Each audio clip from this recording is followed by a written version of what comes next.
Radio 1. Parents au micro. Voilà, parents au micro, la minute prof elle est passée. Parents et élèves, attention, c'est un plaisir de recevoir en cette journée où on découvre l'école A, où je suis accompagné d'Agathe, d'avoir Anne et Arnaud. C'est fait exprès ou alors c'est le bon karma. Bonjour à vous deux, bonjour. À la maman donc, et à l'élève, le jeune élève ou le futur élève, ou l'élève qui ne sait pas. Peut-être, élève qui ne sait pas effectivement. Je cherche une école, une alternative au système classique finalement. Là, t'es où exactement? Tu fais quoi? Je suis dans le général à Victor-Duruy. Et en quelle classe? En seconde. En seconde. Donc là, c'est pas ce qui te plaît le mieux. C'est toi qui as demandé à tes parents de venir. Alors, à ta maman en l'occurrence, ou c'est ta maman qui t'a dit attends, on va peut-être aller voir quelque chose d'autre? L'école A en particulier, j'en avais pas entendu parler, c'est ma mère qui m'en a parlé, ouais. Mais je demande vachement à chercher une école qui propose du coup une alternative au système classique, parce que je trouve que les méthodes d'apprentissage sont pas idéales. Et dépassées. Ouais, voilà. Ou alors elles ne te conviennent pas. Et qu'elles me conviennent pas aussi. Donc je suis très ouvert et je cherche beaucoup une alternative. C'est une bonne chose. Alors la maman, Anne, comment ça s'est passé les premières discussions avant de venir même aujourd'hui pour cette journée portes ouvertes? Les discussions, donc peut-être c'est important de partager qu'Arnaud a deux grandes sœurs qui sont passées par le système scolaire classique. Et donc Arnaud a vu pour sa sœur aînée le système de classe préparatoire. Moi, j'ai moi-même repris des études il y a 5 ans, donc il a vu aussi d'autres systèmes très internationaux. On a beaucoup voyagé en famille. Et Arnaud, je trouve, fait preuve d'une grande maturité par rapport à l'analyse du système scolaire classique. Il l'a dit en résumé en très peu de temps ce qu'on a dit depuis ce matin, sans essayer de trop montrer cela, de pousser. On ne veut pas ouvrir des portes ouvertes pour le coup, mais c'est vrai que tu as bien résumé la chose. Et on en sentait que c'est toi qui en avais conscience. C'est ça, et donc on a beaucoup de discussions à la maison sur le système classique qui propose un enseignement très, très descendant, très peu collectif, extrêmement académique, avec peu de place au sport et aux autres disciplines que les disciplines classiques.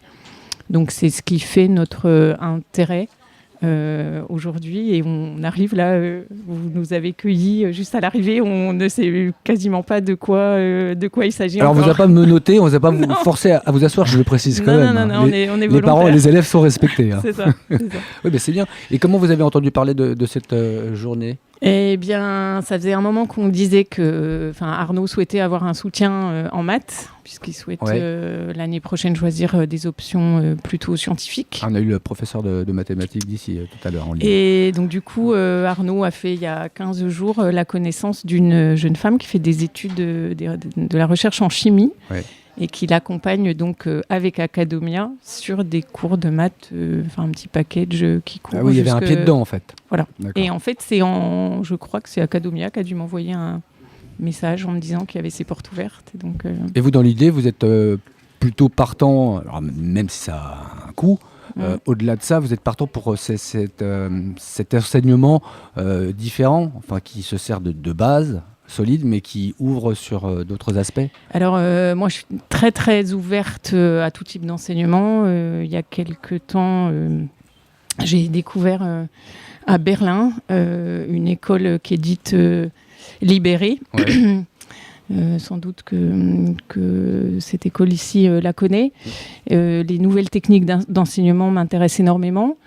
Après, ce que je suis venue chercher, c'est la capacité de cette école à refaire le bridge post-bac avec des enseignements entre guillemets généraux. Et donc, c'est les questions qu'on va se poser après cette interview. Ah oui. Alors, quel genre d'attente, Arnaud, tu as par rapport à une école comme cela? Est-ce que déjà tu t'es renseigné en amont? Tu es venu avec une idée, ou c'est vraiment la découverte totale là? Alors là, c'est la découverte totale.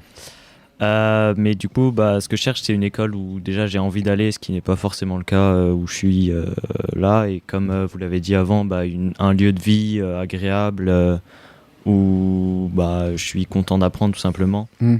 et c'est un plaisir, quoi. Tu es en train de dire qu'Agathe a bien fait son métier. Elle a bien Exactement. traduit. Moi, je suis juste repartie en reportage. Hein. Et est-ce que tu peux nous raconter, peut-être un peu sans incriminer le lieu où tu es actuellement, hein, c'est pas le but, mais ce qui te déplaît ou ce qui te manque ou ce que tu n'as pas dans ton établissement actuel et que tu recherches?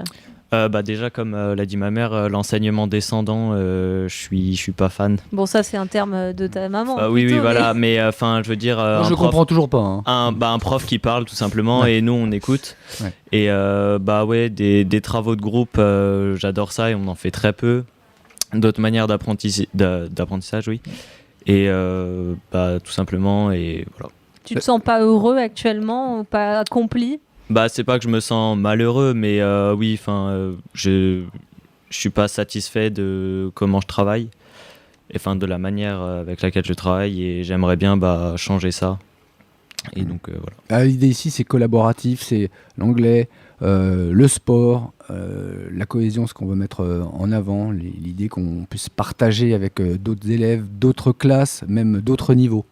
Oui, voilà, c'est ça. T'aimes cette ouverture? Ouais, voilà. Déjà, je suis un grand fan de sport. Et donc, dans mon lycée, c'est pas forcément facile par les horaires. L'organisation, c'est pas facile de pouvoir. J'arrive à en faire, mais pas comme je voudrais. Et surtout, de pas pouvoir le mettre en lien avec mon lycée. J'aimerais beaucoup pouvoir partager ça avec mon école. Et vous, Anne, alors, on vient ici avec peut-être des espoirs, des envies. Des yeux qui pétillent, mais bon, tout n'est pas forcément tout rose. Est-ce que vous avez des craintes ou des interrogations assez fortes par rapport à ce que vous entendez de l'école A? Je dirais que... Alors, j'ai malheureusement raté. J'ai vu qu'il y avait une intervention du fondateur d'Academia, dirigeant, je crois, actuel à 9h. Et je trouve ça toujours très intéressant d'avoir la vision de celui qui a mis un projet sur les fonds baptismaux. Donc ça, j'aimerais bien l'avoir. Alors, je ne sais pas si c'était enregistré. Oui, c'est enregistré, ça sera mis en ligne. Donc ça, c'est vraiment comprendre l'intention. C'était bien, vous n'auriez pas dû le louper. Hein. Comprendre l'intention et la manière dont c'est exécuté. Et donc ça se partage avec une équipe pluridisciplinaire. Ouais. Ça, je dirais que c'est le premier point. Le deuxième point, mais je l'ai coché ce matin avant de venir, j'ai appelé pour savoir si le baccalauréat qui était délivré au terme de ce lycée était reconnu par l'État français. Je crois que c'est le cas. Oui, c'est le cas. Voilà. C'est la base même, de toute façon. C'est la base, mais ça va quand même mieux en le disant, parce que vu qu'on est, je crois, dans un établissement hors contrat, ça va quand même pas de soi. Alors, il s'appelle pas le baccalauréat, il s'appelle le baccalauréat Réou ici. D'accord. Ok. Mais donc, comme on est dans un système scolaire alternatif, c'est comme, me semble-t-il... C'est la manière d'y arriver, en fait, qui change. Mais au final, c'est le bac comme on l'entend, comme on le connaît, et comment il est reconnu. Ouais. Et donc voilà. Et puis le troisième volet, c'est de comprendre comment les acquis... à la fois académiques, mais aussi les autres acquis de vivre ensemble, de mener des projets, sont délivrés. Je crois que c'est ça, avec les valeurs de l'école, c'est ça qui m'intéresse de comprendre. Quelle est finalement l'intention et le projet autour d'un adolescent? Quelle est l'intention partagée par l'équipe pédagogique et l'équipe d'adultes qui encadre? Et au-delà de ça... moi, je pense qu'il faut faire bouger les lignes. Et si, en famille, avec le papa d'Arnaud qui n'a pas pu être là ce matin, mais on est convaincu que cet enseignement, quand bien même il soit alternatif et peut-être encore minoritaire aujourd'hui, va dans le bon sens. Moi, je pense qu'on sera prêt à passer le pas. Alors, le papa d'Arnaud peut nous écouter, hein. On va lui dire. Il y a un lien, il nous écoute partout dans le monde. C'est de sa faute s'il n'a pas rien compris. Hein. Faut qu'on le dise bien, parce qu'on a tout fait pour émettre dans le monde entier. Donc il y a trois manières, j'en profite, ça fait un moment qu'on n'en a pas parlé. Bon, la première, bien sûr, c'est de venir à nos côtés dans le public. Hein, on a 3-4 personnes là. qui sont là et qui nous écoutent. Donc, au rez-de-chaussée, à la salle Arena du campus de l'école A. La deuxième manière, c'est de flasher le QR code qui est disponible sur toutes les affiches du campus, sur les 5 étages. Et donc là, vous flashez le QR code, vous branchez vos écouteurs, vous mettez play et puis vous nous écoutez. Et même, donc, troisième manière, une fois que vous êtes parti d'ici, vous gardez ce lien, vous gardez les écouteurs et vous nous écoutez. Vous pouvez même envoyer le lien à vos proches, justement. Et ce lien, il est aussi accessible en stories sur Facebook et sur Instagram, Academia. Voilà, vous pouvez donc effectivement, le papa d'Arnaud, nous entendre. Et vous aussi, quand vous serez parti, peut-être. C'est quoi son prénom? C'est pas un A? Non, c'est G, c'est pour, Gaëtan. C'est pour ça qu'il n'est pas venu. Ouais, on entend le A, mais il y a un A dans son prénom, mais en deuxième lettre. Voilà, vous pouvez nous suivre. Et puis effectivement, à la suite de cette journée porte ouverte, on retrouvera des moments forts de l'émission avec tous ceux qui sont venus à ce micro, les enseignants bien sûr, et puis l'encadrement via Instagram ou autres, les réseaux sociaux, donc, et des podcasts. Et est-ce que c'est une radio qui est organisée pour l'événement? Pour l'événement, d'accord. Je me demandais si c'était une des activités de l'école. Non, parce qu'enfin, on s'en aperçoit, ça c'est honnête, c'est qu'il y a toujours de plus en plus d'informations à donner. C'est beaucoup plus large que juste on est peu dans une classe, juste on aime l'anglais. En fait, c'est quand même plus subtil que ça. Et ça demande quand même d'éclaircir ces aspects-là en invitant les gens qui sont directement concernés. Et c'est important de traduire toute cette information. Donc maintenant, on est apte à répondre à toutes vos questions. Allez-y. Oui, c'est ça va dans les deux sens. Si vous en avez aussi, Arnaud. Et on n'est pas payé pour répondre à vos questions. Donc allez-y. Ouais. Non, mais je trouve que c'est un excellent média. Je me posais juste la question de offrir cette plateforme pour développer des aptitudes journalistiques aux élèves de l'école. C'est justement ce que je disais, c'est que j'avais vu ça seulement dans les JPO d'école de journalisme, notamment celle où j'ai fait mes cours, donc je trouve ça vraiment très chouette moi aussi. J'ai une bonne nouvelle, ça fait partie du projet. Bravo. Voilà, c'est pas validé, il manque le coup de tampon, mais c'est très proche, on me dit. Ah ouais, tu donnes des infos. J'ai une petite oreillette, je suis en relation avec la direction qui me dit là, tu deviens trop lourd, il va falloir arrêter. Non, après, dans les questions, on va évidemment discuter avec les professeurs. Ouais. Je me demandais si ce lycée était unique déjà en France, et s'il avait éventuellement des partenariats serrés avec des cousins ou des frères dans d'autres pays. Oui, alors ce qui est sûr, c'est que c'est pas la première école Academia. Il y en a d'autres, à Nice par exemple, il y en a dans d'autres pays, Miami comme à Rabat au Maroc. Et on en parlera d'ailleurs dans le Saviez-vous tout à l'heure, le réseau, ça fera partie. Voilà, et alors pour répondre plus précisément à vos questions qui deviennent de plus en plus professionnelles, on a appelé le professionnel de la profession pour être sûr d'avoir les bonnes réponses validées. Bonjour. Bonjour. Alors Camille, c'est ça. Camille qui s'occupe, on peut le dire, de l'école A avec un grand A, directrice générale. Oui. Bonjour madame. Bonjour. Et bonjour, enchantée. J'entendais que vous disiez, alors déjà sur la radio, c'est typiquement le genre de projet que mène l'équipe pédagogique. Et après, Academia a 6 écoles, collège-lycée, 2 collèges-lycées, un à Nice, un à Paris, celui-ci, l'école A, dans le même type de projet pédagogique. Et on a 4 sports-études. Donc on est en partenariat et on s'occupe des scolarités des jeunes champions de la JOCR, donc les footballeurs, futurs footballeurs professionnels, les jeunes champions de la Fédération française de tennis, alors avec une école complètement en ligne, donc c'est 100% en ligne. Ils se retrouvent, ils ont une vie sociale à travers le tennis et leurs activités extrascolaires, mais les cours sont en ligne. Les Dragons catalans, c'est du rugby.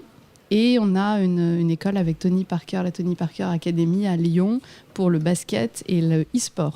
Et toi Arnaud, c'était quoi le sport qui t'intéressait? Tu disais que tu étais intéressé... Alors moi c'est un peu spécial, c'est les VTT de descente. Donc il n'y a pas encore énormément de sport-études il me semble là-dessus. Donc, mais alors petite précision, je te coupe parce que tout à l'heure on a un élève qui est en terminale et qui lui fait du karting, ce qui n'est pas quand même très représentatif, mais pour le coup il peut le faire car il vient avec son école de karting en quelque sorte qui réussit à se marier avec l'école A qui lui permet d'adapter ses horaires. et rattraper les cours. Exactement. En fait, vous pouvez très bien venir à l'école le matin. La plupart du temps, c'est dans ce cas le matin. Et l'après-midi, être libre de faire le sport que vous souhaitez en club ou de la façon dont vous le pratiquez. Et on s'adapte complètement. C'est notre vocation première. L'école est née à quelques centaines de mètres d'ici au démarrage par des élèves qui sont venus à nous en disant nous, on fait du golf, du tennis, tout autre sport. On a accueilli du badminton, de l'escrime, voilà. En nous disant on n'a pas de solution de sport-études pratique et vraiment adaptée. Et on leur a conçu une scolarité pour eux. Donc venir ici, c'est aussi pouvoir bénéficier de ça. On adapte les examens, on adapte l'emploi du temps, voilà. Et là, on voit le sourire complice de Anne avec Arnaud. Je suis en train de réagir qu'il va y avoir bientôt un point de non-retour, en fait. Avant même qu'on en ait parlé. Là, ça va être Anne qui va devoir convaincre. De toute façon, soyons clairs, on ne vous libère pas. Donc, non, mais j'ajouterais même qu'on a eu aussi une championne qui est actuellement championne épique, c'est ça ? Elle a des cours et donc beaucoup de compétitions. Elle reçoit ses cours au fur et à mesure par rapport à son temps libre. Donc là, l'idée, c'est d'adapter par rapport au sport qu'on veut faire. Et celui qui fait du sport ici, c'est aussi pour en faire son métier. Peut-être que je me trompe, mais c'est l'idée qu'ils ont, les élèves qui font le sport ici. C'est pas juste je fais du sport et en même temps j'apprends. Oui, en général, c'est à vocation professionnelle. Exactement. Alors, pas que, parce que, et ça me fait plaisir de vous voir sourire, parce qu'on fait ça pour le bien-être de chaque élève, donc avec des exigences académiques. On rogne absolument rien sur le plan de la scolarité, mais l'objectif, c'est que, c'est la conviction d'Academia depuis 25 ans maintenant, chaque élève, chaque enfant, en fait, a un potentiel, a un talent, et c'est à nous de le dénicher, c'est à l'équipe enseignante. Et si votre talent, c'est le sport, si votre passion, c'est le sport, à nous de nous adapter, et pas l'inverse. Parce que l'objectif, c'est de construire des individus épanouis, sachant ce qu'il faut savoir pour l'avenir, être préparé à l'avenir, mais avant tout passionnés par ce qu'ils font, parce qu'on est convaincu que quel que soit, vous faites du VTT par exemple, vous trouverez un métier qui d'une façon ou d'une autre, que ce soit le VTT professionnel, mais il y a des tas de choses derrière qui vous attendront, et nous on vous préparer à ça, choisir ce que vous avez envie de faire. VTT de descendre comme de monter, hein. Les deux sont bons, hein. Pas de comme problème. les étages. C'est ça. Prendre l'ascenseur ou les escaliers sur les 5 étages. On va vous libérer et vous remercier surtout d'être venu à ce micro, poser vos propres questions de parents et d'élèves, raconter votre histoire. J'espère qu'on a répondu au mieux, mais là vous avez encore toute la journée jusqu'à 17h pour croiser Camille et plein d'autres encadrants ici. Même tous les profs sont là. Et les élèves aussi. Et les élèves. Donc on vous libère et on vous remercie encore. On avait avec nous Anne et Arnaud. Merci à tous les deux. Beaucoup, Merci. Merci. Au revoir. Radio A, parlons avenir.